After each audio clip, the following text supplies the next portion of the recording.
ने पेड़ के नीचे दबे एक भेड़िए को बचाया, लेकिन बचने के बाद भेड़िए ने आभार जताने के बजाय बारहसिंगे को ही खाने की धमकी दी। तब बारहसिंगे को समझ आया कि बिना सोचे समझे की गई भलाई मौत का कारण बन सकती है। उसे याद आया कि भेड़िया पानी पी रहे सारसों के झुंड पर नजर गड़ाए हुए था। पेड़ पर बैठे गिलहरी ने खतरे का संकेत दिया। जैसे ही भेड़िया झपटा, सारस अपने पंख फड़फड़ाते हुए झील से उड़ गए, जिससे भेड़िए का शिकार करने का इरादा नाकाम हो गया।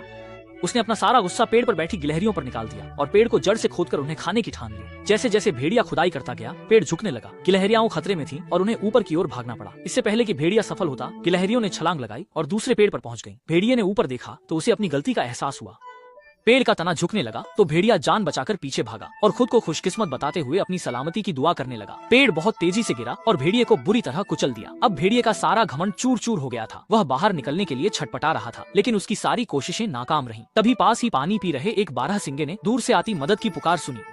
मीलू बिना किसी हिचकिचाहट के आवाज की दिशा में आगे बढ़ी। जब वह वहां पहुंची तो उसने देखा कि एक भेड़िया पेड़ के नीचे दबा हुआ है। पहले तो मीलू उस भेड़िए को देखकर बहुत डर गई, लेकिन भेड़िया उसे बचाने के लिए गिड़गिड़ाने लगा। मीलू धीरे धीरे उसके पास गई और उसकी फरियाद सुनी। भेड़िए ने कहा कि अगर उसने उसे नहीं बचाया तो वह इस पेड़ के नीचे मर जाएगा। वह किसी की जान जाते हुए नहीं देख सकती थी।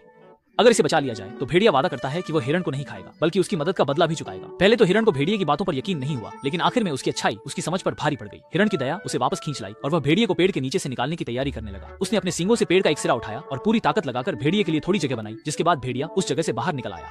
भेड़िए को बचते ही बारहसिंगा वहां से जाने लगा, क्योंकि उसे भेड़िए के एहसान की कोई जरूरत नहीं थी। लेकिन भेड़िए ने एहसान का बदला बुराई से दिया। उसने बारहसिंगे का पीछा किया और उसे रोककर उसे खाने की धमकी दी। बारहसिंगा पीछे हटता गया और उसे समझ आया कि उसकी दया ने कितनी बड़ी गलती कर दी। वह चाहे कहीं भी भागता, भेड़िए के चंगुल से नहीं बच सकता था। तभी जंगल में एक भालू आया और गिलहरियों ने उसे बारहसिंगे की मुसीबत के बारे में बता दिया।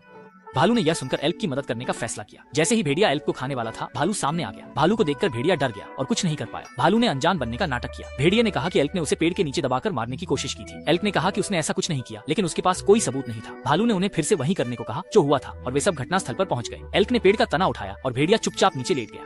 लेकिन उसे उम्मीद नहीं थी कि भालू अचानक बदल जाएगा और उसे कहेगा कि दुष्टों को सजा मिलनी ही चाहिए। भेड़िया अब समझ गया कि वह जाल में फंस चुका है और अब उसकी मौत निश्चित है।